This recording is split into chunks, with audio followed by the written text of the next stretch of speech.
ингээд газар нутгаа өмгөөл хамгаалахын учир утгыг монголчууд бас янз янзаар ойлгож байна. Монголын хүн амын 70% нь хот газар байна. Хот газрын тоостой гудамжууд дутаатай агаар дотор өссөн хүний хувьд бол хөдөө орон нутаг гэдэг бол тэр зэрлэг бараг дайсгансан орчин гэж хэлж болно. Энэ хүмүүст ингээ хөдөө гараад явхад өө энэ удам нутгийг ингээд эзэнгүй худалдаж юмсан. Энд сайхан юм бол ухаад авчих юмсан сэтгэхгүйгээр одоо уул уурхай яамд гэж ажиллаж байгаа залуучуудын сэтгэхгүй тийм л байна шүү дээ. Ярьж хэлж байгаа сони хөвлөөр гарч байгаа зүйлийг нь харж байхад ийм л сэтгэхгүйгээр хандаж байгаа. Энэ хоёр хүчин зүйл өнөөдөр Монголд нөлөөлөд.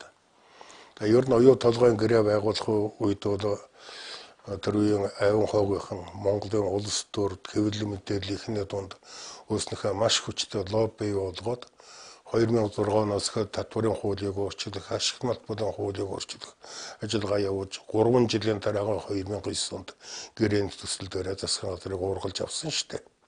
Тэр үед л манай их стэйцүүд бол яг үндээхэд айван хоогийн өмнөөс мөлхөж очоод хөлийн тэрэл гутлын үнсэл гарын тулж байгалийн гэрийн гарын өсөг зурсан шүү дээ. Эдэнд ийм л сонирхол байсан. Монголын төлөө сонирхол байгаагүй. Эдгээр ямар бэрхшээл учирч болох уу, ямар алдагдал учирч болох уу гэдгийг бүгд мэдэж байсан. Бүгд мэдэж байсан эдгээр. Тэгээд энийг бол харгалзаж үзээгүй. Яагаад гэдэг их сони асуудал. Одоо тухайлбал баяр би сая хэллээ шүү дээ. Гарын 7 ах гэж. Авилгал авсан уу энэ юм? Гэхдээ гар 7 гэдэг чинь тэгээд авилгал чинь бас их том эдний хувьд том олзуулна үстэй. Манай нутагт бол дээрд нэг хэллэг байсан. Баян хүний гар дуудасан хав даргалдаг гэж. Одоо манай нийтлж сэтгүүлчдийн зарим сэтгүүлчдээс эхлээл аюун хоо хичнээн магтаж тэр гэрээг магтаж энэ гэрээнд гарын өсөг зур гэж бол улс төрчдийн дундаас хичнээн хүннийг магтлаа. Эрдэмтдийн дундаас хичнээн хүн талаар юм бичиж ухуулах гэв. Авилга авсан шүү дээ эднэр чинь. Аваагүй гэж хэлэх юм уу? Одоо тэр анхуйгаас судлаач хэлээд байгаа шүү дээ.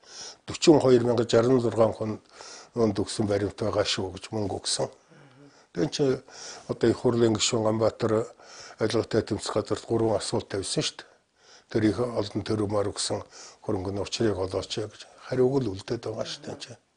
Тэгээ авилга аваагүй хүндс байхгүй. Авилга аваагүй гэх юм бол энэ улсууд яагаад Монголын хүчин төгөлдөр хуулийг зөрчин очиж гэрээ хийсэн бэ? Хайгуулын ажил дуусаагүй байхад нөөц нь батлагдаагүй байхад яагаад ашиглалтын лиценз өгсөн бэ? Техник гэдгээс үндэслэл гараагүй байхад яагаад гэрээ хийсэн бэ? Гэт олон асуудал гарна. Ганцхан хариулт нь авилга авсан болохоор л гэж гарна шүү дээ. Одоо тухайн үед ерөнхий сайд хийж байсан баяр бол өнөөдөр оюу толгойн гэрээг ингэж батлуулахгүй энэ саад тэг болсноос одоо бид нар өдөрт сая доллар алдаж байна гэж мэдгдчихсэн. За оюу толгойн гэрээ бүр батлагдаад өнөөдөр баяжмлаа гаргаад экспортод гаргаад тэгээд одоо 5 жил болчихлоо шүү дээ. Тэгээд одоо Монгол улсад юу орж ирсэн бэ? Үнэхээр нөгөө өдөр болгон алдаад исэн сая доллар нь тэгээ хайчсан. Өдөр болгон төлбөр төлөөд дуусахгүй даа чи. Манайхан чи яг тухайн үед гэрээ батлуулахад баяр ерөнхий сайдын хуралдаар орж би толгоогоор хариуцсан гэж хэлээ. Батбод ерөнхий сайд орж толгоогоо хариуцсан гэж амгалан угны 2 ерөнхий сайдын толгойг сайхан савнда дугаагаа тэр олон томд харуулчихмаар л байгаа юм л да. Тэгвэл таслаад явах үедээ зүгээр л сайхан нүрээр харуулчихгүй да тэр чинь. Тэгээ энэ хүмүүс ингэсэн юм гээд.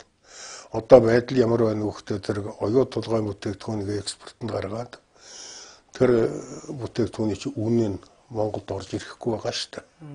Зөвхөн энэ оны эхний хагас жилийн байдлаар ихэд 460 сая доллар гадаадын банкнуудад үлдсэн.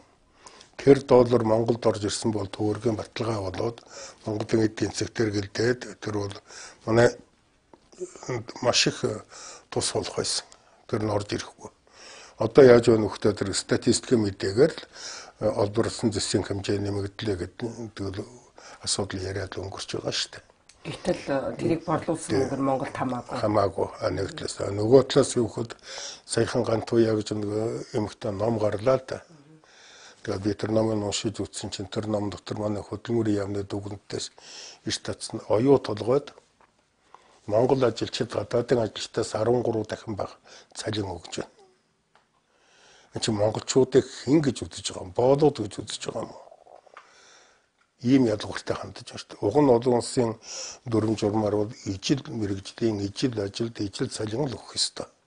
Гэтэл ижил ажил хийж байгаа гадаад хүн Монголоос 13 дахин их цалин аваад сууж байна шүү дээ. Тэгээд ийм байдлаар оюу толгойхон хандаж байгаа. За нөгөө тал нь оюу толгойхон ч бүр давраад одоо бид гүнэн уурхаа төрөнгө оруулах юмэр байна. Гаднаас зээл авна. Танаа оюу толгойн баялгээ чинь бид нар банкны зээлийн барьцаан тавьчихъя. Нёдны жилээс хойш гувшсаар байгаад одоо энэ засгийн газар бараг зөвшөөрч байгаа байх л да сүүл үе тиймэрхүү болоод явж байна. Манай үндсэн хуулиар чинь газрын хөвлийн баялаг бүх ардмны мэдэлд байдаг. Төрийн өмчөнд байдаг. Гэтэл одоо оюу толгой өрөөгийнхэн аваачаад гадны банкны барьцаан тавьчих нь шүү дээ. Тэгээд тэд нар зээл аваад идчих. Тэд нар зээлээ төлж чадахгүй бидтэйгээд нөгөөдгөө дуусчих шүү дээ тэр чинь. Ийм байдалтай болж байгаа. Тэгээ энэ мэт байдлаас харахад бол ер нь бид нэр оюу толгойгоо үнэхээр маш хүнд байдлаар халдлаа.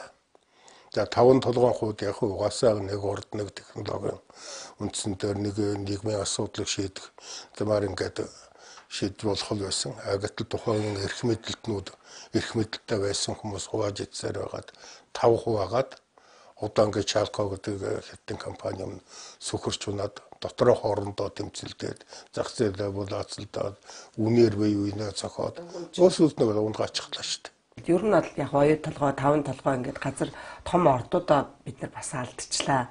За тэгээд одоо цаашаа бүр Монгол улс ер нь тусгаар тогтнол авч үлдэх үү гэдэг асуудал маш хурцаар тавигдаж эхэлж байна. Тухайлбал одоо за мэдээж одоо тусгаар тогтнол өнөөдөр цэрэг одоо буу барьсан цэрэг орчод эзлэхгүй нь ойлгомжтой.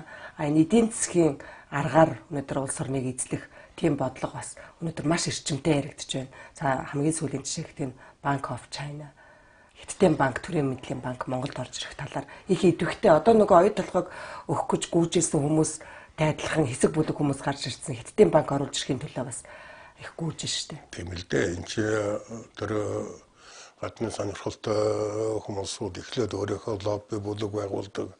Тэр нэг хурал дотор ч гэсэн байгаа штэ. Тэгээд тэднээс мөнгө авч нөгөө гарын долоох сэтгүүгээр гүйжил яваа штэ. Тэд нар энэ бол ойлгомжтой. Яг Монголын тусгаар тогтнол гэх юм бол саяхан 2 хөршийн маань төрийн тэргүүнүүд ирээд явуулаа. Улс төрийн талаас зэрэг улс төрийн талаас их бол бүрэн найдвартай баталгаатай боллоо л доо. Тэгээд эдийн засгийн хувьд гэх юм бол би тусгаар тогтнолоо алдах үндсэн албаа манайхан аль эрт хийчихсэн. Магадгүй Bank of China бол тэрний сүүлчийн аккорд байж болох юм. Сүүлчийн аккорд нь. Юунаас эхэлж хийвэхтэй зэрэг ерөөсөө энэ сүүлийн 10 жилийн турш Монголын эдийн засгийн нэгдмэл орон зай задарсан.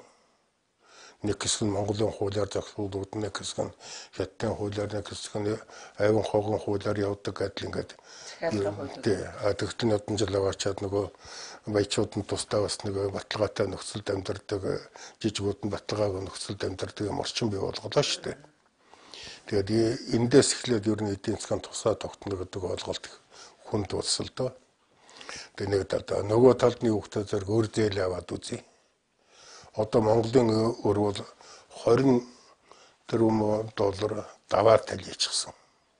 Энэ одоо төлж баршгүй шүү дээ.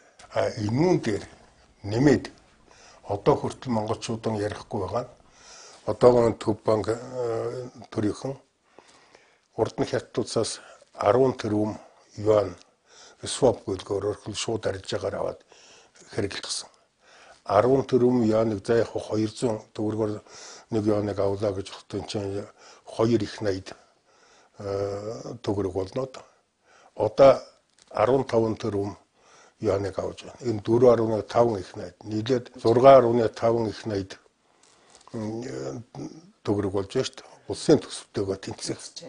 Тэгэхээр энэ ханш нь өдөр ирэх тутам унаж байгаа, хэлбэлзэж байгаа энэ төгрөгөөр Хятад улс юугаа хийх юм? Хятадын банк юугаа хийх юм? Удаан хадгалаад байвал ханш нь унахад ч алдан шүү дээ.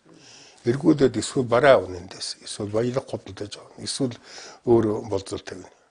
Ойлгомжтой шүү дээ. Монголд бүх бараа байхгүй. Бид нэр самсан ноолуураа бүтэн бүтнээр нэгээд өглөө гэхэд 10 жил бүх ноолоор өгөөч энэ чинь бид нэр хааж чадахгүй шүү дээ. Тэгээ. А нөгөө талаас экспортын бүтээгдэхүүн төгрөгөөр өгье гэх юм бол инфляц ч улам хүнд болж дарамтлж ирнэ үстэй. Тэгээ ийм байдлаар бид нэр эдийн засгийн бодлогоо бол төр засаг алдсан.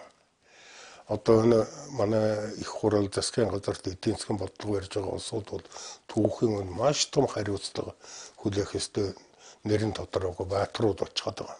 Тодруулах байх л да нэг тий. Ер нь яг нөгөө баялагтаа тэгээ бууран орнуудыг нөгөө эхлээл зориудаар одоо үр тавьжээж зээл өгч өрийн сүлжээнд оруулж агаад дараа нь нөгөө газар нутаг баялагтны эзэн суудаг. Тэр эдийн засгийн алуурчдын нөгөө механизм л бид нарт өнөөдөр бодиттой гоор яваад эхэллээ шүү дээ.